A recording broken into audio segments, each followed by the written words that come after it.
I am not a financial advisor. This is not financial advice. Do your own research. Consult a professional investment advisor before making any investment decisions. This show is for entertainment only. Faites vos propres recherches. Here we are in another episode of the Simple Success Podcast. And this is financial life coaching from a happiness perspective.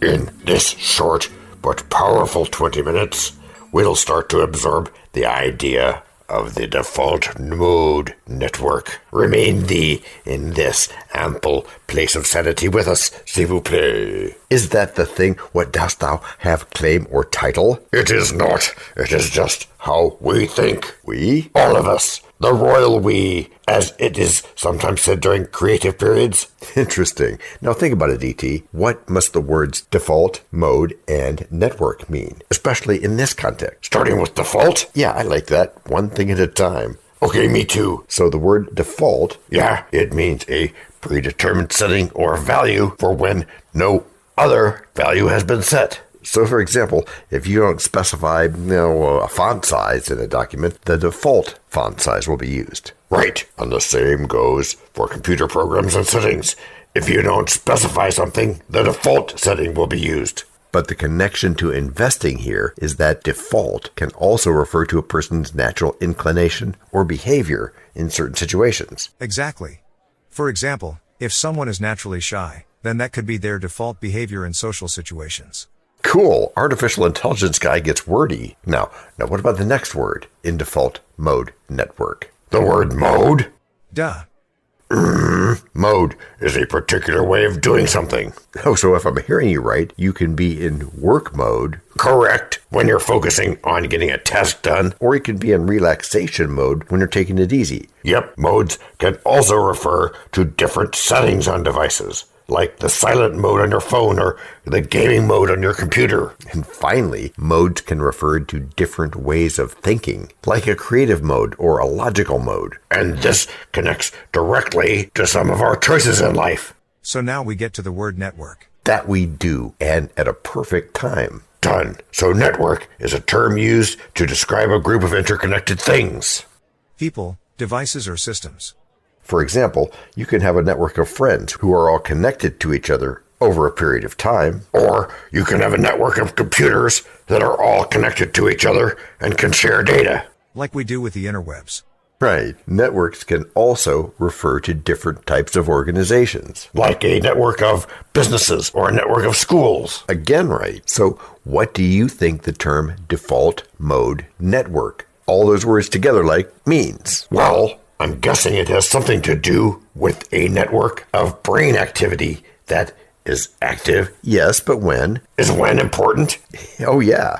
When is everything in this idea. Oh, okay. So it's what we think when we're not actively focusing on any particular task. Like writing a script or a book or a note or a work order. Or something else. That's right. The default mode network is a set of brain regions that are active when we're in a resting state because we're not focused. Yep. The default mode network is even thought to be involved in things like memory recall and creative thinking. So even when we're not actively working on something, our brains are still processing information. That's really cool.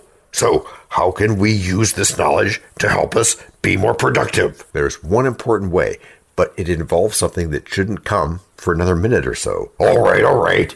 Patience is a virtue after all, right? That it is, mi amigo. May I ask something? Of course. What is it, DT? Is psychology in everything?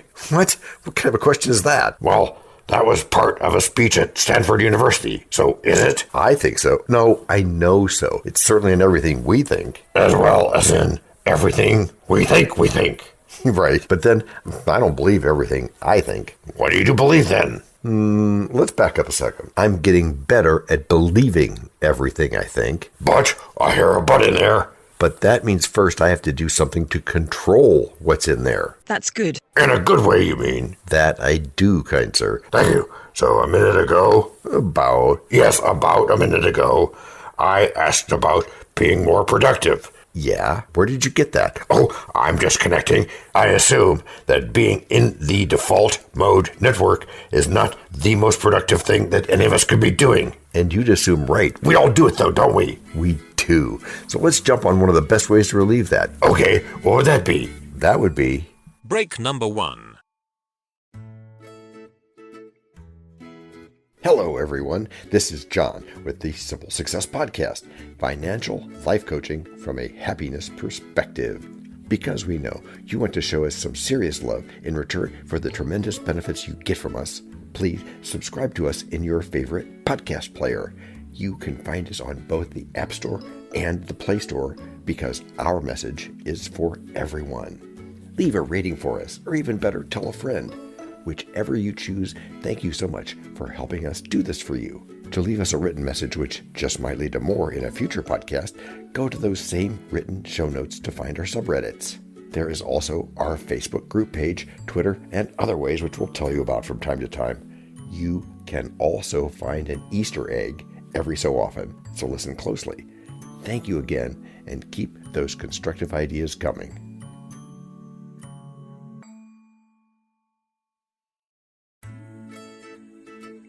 We're back. Well, some of us are. We need DT, though. Matthew? Yes, my liege. Go you and call my fool hither. Si lo jare. And while he does that, let's remember, it's important to take breaks and allow our brains to rest. This helps us stay focused when we're working on tasks. You mean like the task of finding and mixing in this graduation kind of music? Like that, although that's there for a reason. Welcome back, by the way. A reason? That's good. Yes, a reason is good, but what is that reason, por favor? It's a bit of a tribute to that thing Steve Jobs said. At the Stanford graduation ceremony? Duh. What did he say again? The hard version? No, the tell me like I'm 5 years old version. Even though you're only 2. Just read. Okay. He said, your time is limited, so don't waste it living someone else's life. He said that at the graduation ceremony? Yeah, it was a little bit of a speech at Stanford in 2005, just a bit before he passed on. And what did he mean by that? Carpe diem. He was talking about being specific, about living an intentional life. About making choices and decisions that align with your values and purpose? Yeah, and I do the same. Encourage people to use their time wisely and to make the most of their life. Even though I'm only 2? Sure. I mean, at 2 years old, it might be a bit early to think a ton about some of this advice, but it's still something to keep in mind. And don't let that default mode network thing overtake your thinking. Righty-o. Bury all that rumination stuff and deal with the now that we can deal with. So don't live other people's lives and deal with the stuff you can deal with. Yes, which can be made even more simple. Go on. Don't worry about anything, even the thing you're dealing with. Just do it. To borrow a famous tagline, which has a lot to do with overcoming the fear of poverty we're all about. The peniophobia, right? Yeah, that's intriguing. Do tell. Well, research has shown that people who are more prone to worrying about their financial situation tend to have a stronger default mode network. Wow, so the default mode network is involved in our fear of poverty? That research certainly suggests it. That's fascinating. What are the pieces of the default mode network? You could give me a list. Sure, thanks. The default mode network consists of the medial prefrontal cortex, posterior cingulate cortex, angular gyrus hippocampus, and precuneus. I did say you can give me a list, but those are regions of the brain. And by the way, that list was more ponderous than even a llama. Did you have a question, DT? I didn't hear one in there. Surely you have a question? Yes. How does the default mode network affect our fear of poverty? Oh, okay. When we're worrying about our financial situation, the default mode network is more active, which can lead to increased fear of poverty. Oh, so if we want to reduce our fear of poverty, which we do, right, we should try to reduce the activity of the default mode network? Is that what you're saying? Yes, that's one way to approach it. And there are also other strategies, such as cognitive behavioral therapy, or CBT, and mindfulness meditation that can help reduce fear of poverty. How does that work exactly? Well, cognitive behavioral therapy is a type of psychotherapy that helps people identify and change unhelpful thought patterns and behaviors. Mindfulness meditation is a practice of focusing on the present moment without judgment, which can help reduce rumination and worrying about the future. Both of these strategies can help reduce fear of poverty by reducing activity in the default mode network. And that can be measured? Yes, it can. It can be measured with fMRIs, PET scans, or EEGs, or you might use something from Hans Berger's research in order to link to better investing. What did Hans do again? Hans Berger's research helps us understand how different regions of the brain are involved in making decisions about money and investments. So, knowing your brain better is a good first step then? Yes. By looking at the metabolic activity associated with fear of poverty, we can better understand how to reduce it. And as I often say, psychology is in everything. Absolutely. You can't repeat that enough. Trying to, if only we had time to absorb that idea. We'll have to look for that, I'm thinking. But first, break number 2. We know a lot about you already because we know ourselves. For example, we know that you know how to listen to our podcast. We also know that you probably know how to subscribe. So as soon as you're done with that, tell us your story. We have ways you can contact us. It involves a special link where you can leave us a message. We may have an email address for you as well in the future, and we'll let you know if that happens.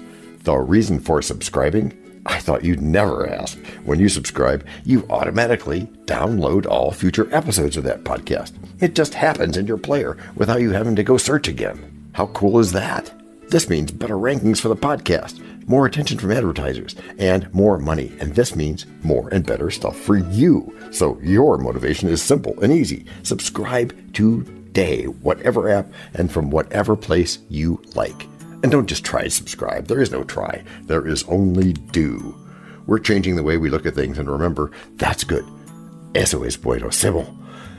Also remember, this is financial life coaching from a happiness perspective. Coaching happiness. Our call to action is right in the show notes. Find it, and you win too.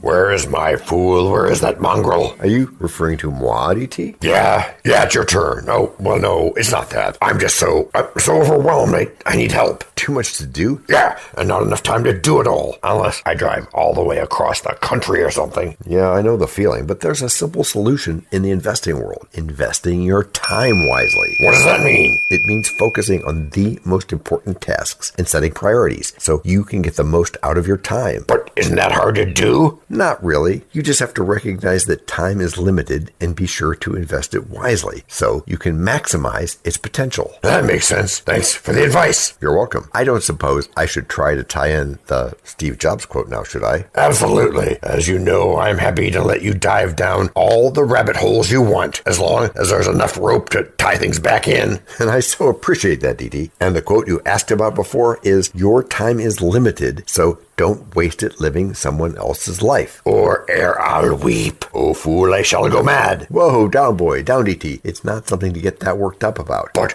this is especially important when it comes to investing our time, isn't it? And time is money, Einstein. I'll give you that, at least a little bit. We do have to make sure that our investments have the most positive impact on our lives and on the lives of those around us. Okay, so what's the opposite of limited? Expansive. Yeah, that's it. So what happens when we use our investing time or our any other focused time in an expansive way? Let me get this straight. You're asking what happens when we use our time in an expansive way? That was my question, yes. And I believe I've waited for a reasonable period for the answer. PPR.